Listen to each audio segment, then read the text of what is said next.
अगर आप रात के 2 बजे दिल्ली जयपुर हाईवे पर गाड़ी चला रहे हो और अचानक आपकी गाड़ी के पीछे कोई भागते हुए दिखाई दे, तो आप क्या करेंगे? भागेंगे या रुकने की कोशिश करेंगे? क्योंकि 2018 में ठीक इसी हाईवे पर 3 दोस्तों ने यही गलती की थी और उनमें से सिर्फ एक ही जिंदा वापस लौटा। लेकिन सबसे डरावनी बात यह नहीं है। सबसे डरावनी बात यह है कि जो बचकर आया वो आज तक ये समझ नहीं पाया कि जिसे वो पीछे छोड़कर आया था वो भी उसका पीछा कर रही है या नहीं। साल 2018 दिसंबर की ठंडी रात थी। गुरुग्राम के रहने वाले संदीप, उसका दोस्त मनीष और उनका कॉलेज जूनियर अंकित जयपुर रोड ट्रिप पर निकले थे। रात के 1:55 हुए थे।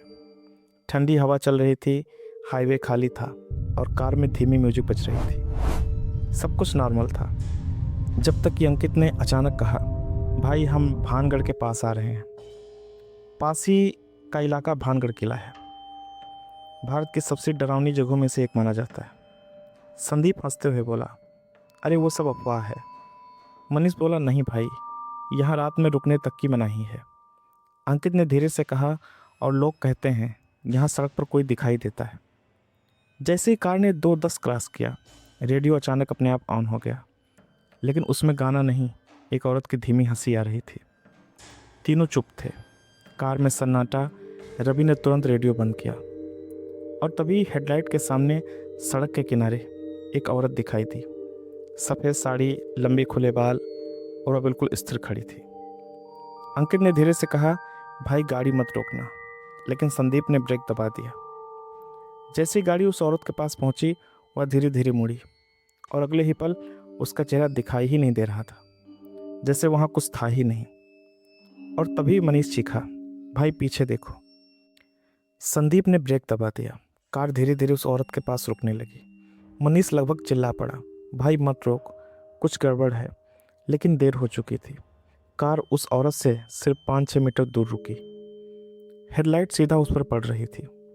कुछ सेकंड कोई हिला तक नहीं, ना वो औरत न कार के अंदर बैठे तीनों, सिर्फ हवा की आवाज़।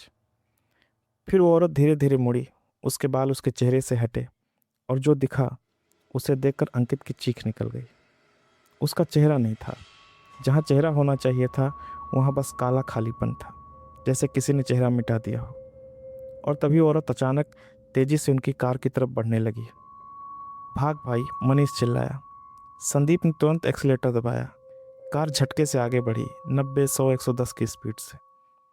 तीनों की सांसें तेज हो गईं, दिल जोर जोर से धड़क रहा था। अंकित ने धीरे से कहा, भाई पीछे देख। संदीप ने रियर व्यू मिरर में देखा और उसका दिमाग सुन्न हो गया। वो औरत सड़क पर नहीं थी, वो कार के पीछे भाग रही थी।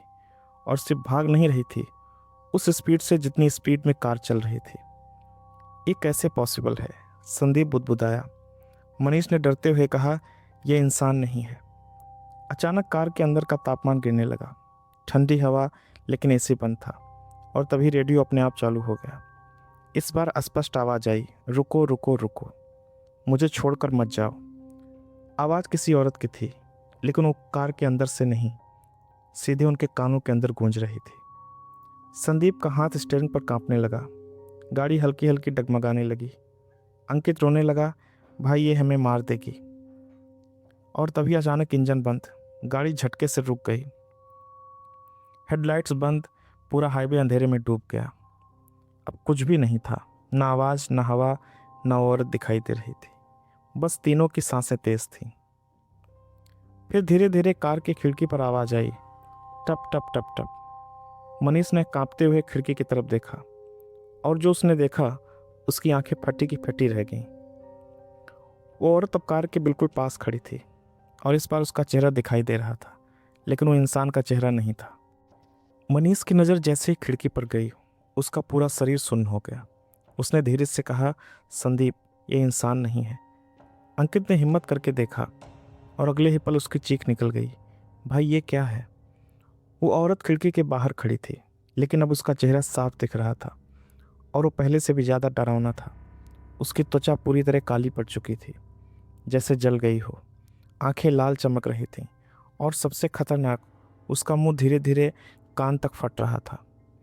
और तभी अचानक वो औरत मुस्कुराई, लेकिन वो मुस्कान इंसानों जैसी नहीं थी। कार के अंदर तीनों की हालत खराब थी। कोई हिल नहीं रहा था, कोई बोल नहीं रहा था, बस डर, सिर्फ डर।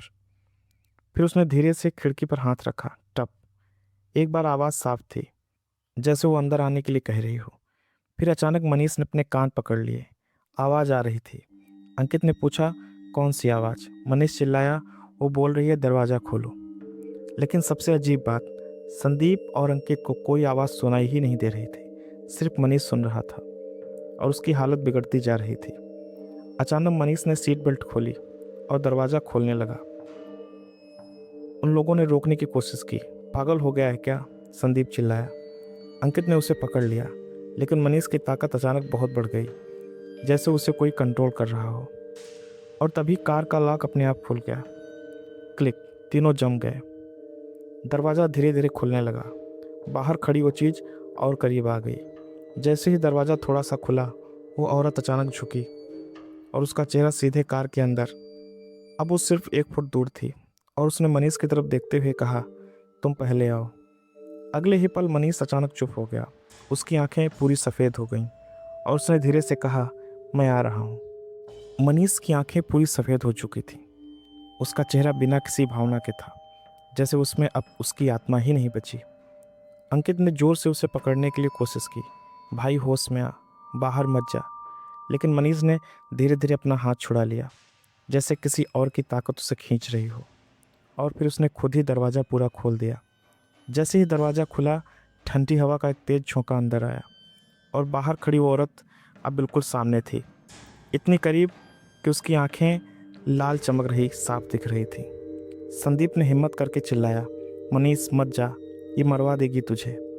मनीष ने उसकी तरफ देखा तक नहीं, बस धीरे धीरे कार के नीचे उतर गया। जैसे उसके पैर ज़मीन पर पड़े, पूरा माहौल बदल गया। हवा रुक गई, आवाज़ें बंद हो गईं, सब कुछ शांत हो गया और वो औरत मनीष के सामने खड़ी थी। कुछ सेकंड दोनों एक दूसरे को देखते रहे। फिर वो औरत धीरे धीरे पीछे हटने लगी, जैसे उसे कहीं ले जा रही हो। और सबसे डरावनी बात, मनीष उसके पीछे पीछे चलने लगा, बिना कुछ सोचे, बिना कुछ बोले।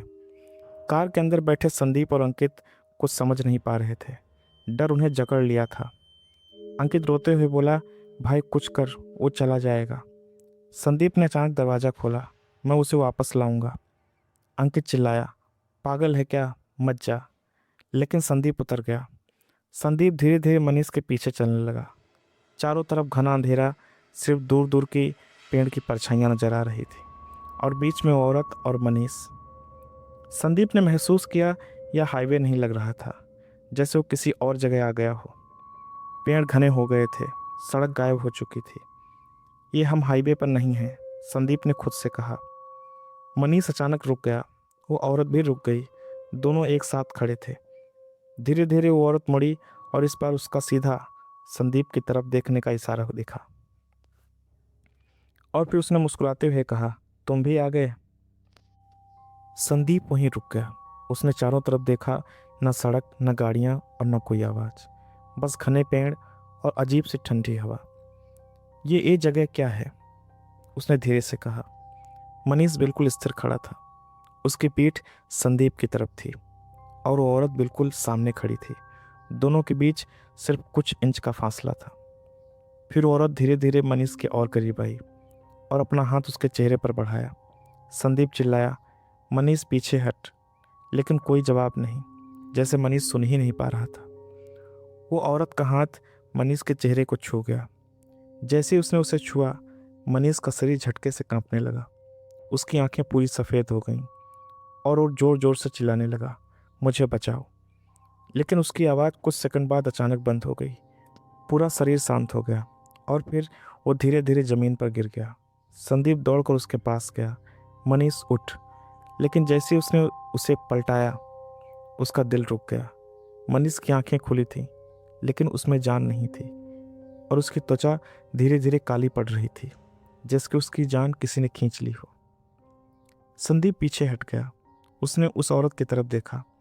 वो अब भी वहीं खड़ी थी और अब वो मुस्कुरा रही थी।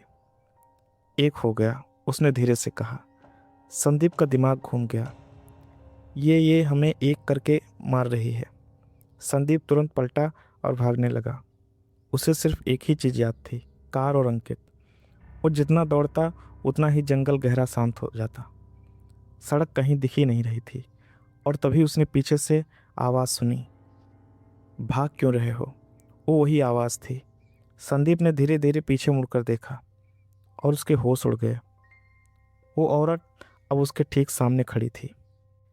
एक दोस्त जा चुका है, दूसरा जंगल में भाग रहा है और ये सब शुरू हुआ था दिल्ली जयपुर हाईवे पर, उस हिस्से में जहाँ लोग कहते हैं रास्ता रात में बदल जाता है। संदीप ने धीरे धीरे पीछे मुड़कर देखा और उसका दिल जैसे रुक गया। वो औरत बिल्कुल पीछे खड़ी थी, इतनी पास कि उसकी ठंडी सांसें संदीप की गर्दन को छू रही थी। संदीप का शरीर जैसे पत्थर बन गया। न भाग पा रहा था, न चिल्ला पा रहा था, बस डर रहा था। और तभी उस औरत ने धीरे से उसके कान के पास आकर कहा, अब तुम्हारी बारी है। अचानक संदीप को अपने सिर में तेज दर्द महसूस हुआ, जैसे कोई उसकी यादों को खींच रहा हो। उसकी आंखों के सामने अजीब अजीब दृश्य आने लगे, एक्सीडेंट, खून, चिल्लाते लोग, टूटी हुई गाड़ियाँ।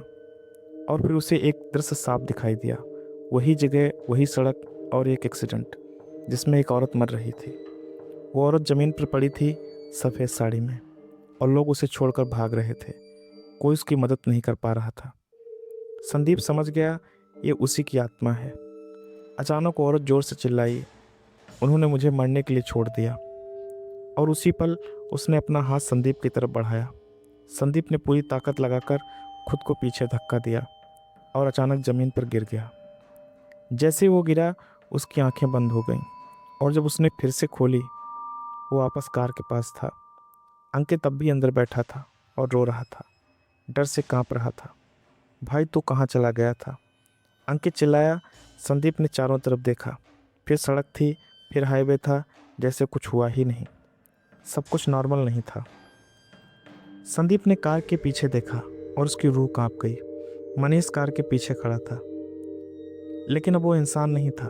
उसकी आंखें लाल थीं और वो धीरे धीरे मुस्कुरा रहा था। एक दोस्त मर चुका है, दूसरा किसी और चीज़ में बदल चुका है, और अब वो कह रहा है तीसरे को भेजो। अंकित का चेहरा पीला पड़ चुका था, उसके हाथ कांप रहे थे। भाई वो मुझे ले जाएगा, मैं नहीं जाऊंगा, मैं नहीं जाऊंगा। वो लगातार बुदबुदा रहा था। कार के बाहर वो चीज़ अब खड़ी भी थी, मनीष का शरीर, लेकिन उसके अंदर कुछ और। उसकी आंखें सीधे अंकित पर टिकी थीं, जैसे वो इंतज़ार कर रहा हो। फिर उसने मुस्कुराकर कहा, जल्दी करो, समय खत्म हो रहा है। अचानक अंकित ने अपना सिर पकड़ लिया। फिर से आवाज़ आ रही थी। संदीप ने पूछा, क्या कर रही हो? अंकित रोते हुए बोला, वो कह रही है बाहर आओ। धीरे धीरे अंकित का शरीर ढीला पड़ने लगा, उसकी आंखें भी सफ़ेद होने लगीं। नहीं, संदीप चिल्लाया। उसने तुरंत अंकित को जोर से थप्पड़ मारा, चटाक से।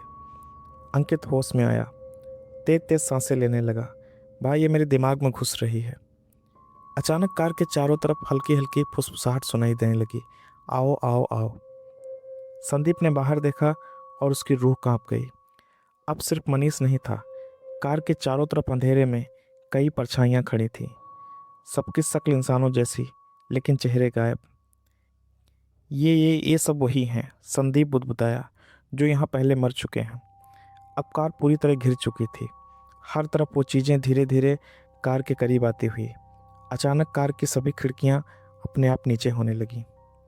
नहीं, दोनों चिल्लाए, लेकिन कुछ नहीं रुका। ठंडी हवा अंदर आई और उसके साथ एक अजीब सी बदबू, जैसे सड़ा हुआ कुछ। और तभी एक हाथ खिड़की के अंदर आया, फिर दूसरा, फिर तीसरा।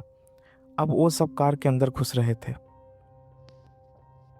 एक दोस्त मर चुका, दूसरा मौत के मुंह से लौट आया। लेकिन जब उन्होंने पीछे देखा तो जो खड़ा था वो इंसान नहीं था। और ये सब हो रहा था दिल्ली जयपुर हाईवे के उस हिस्से में जहां मरने वाले कभी पूरी तरह जाते नहीं। संदीप और अंकित दोनों जम गए। कार की हेडलाइट्स धीरे धीरे पीछे पड़ रही थी और वहाँ मनीष खड़ा था, लेकिन पहले जैसा नहीं था वो। उसकी आंखें पूरी तरह लाल चमक रही थीं, त्वचा काली पड़ चुकी थी और उसके होठों पर एक अजीब टेढ़ी मुस्कान थी। फिर मनीष ने धीरे धीरे अपना हाथ उठाया और कार की तरफ इशारा किया, आओ। अंकित चीख पड़ा, ये मनीष नहीं है, ये कुछ और है। संदीप का दिमाग काम करना बंद कर चुका था। उसने तुरंत कार लॉक किया।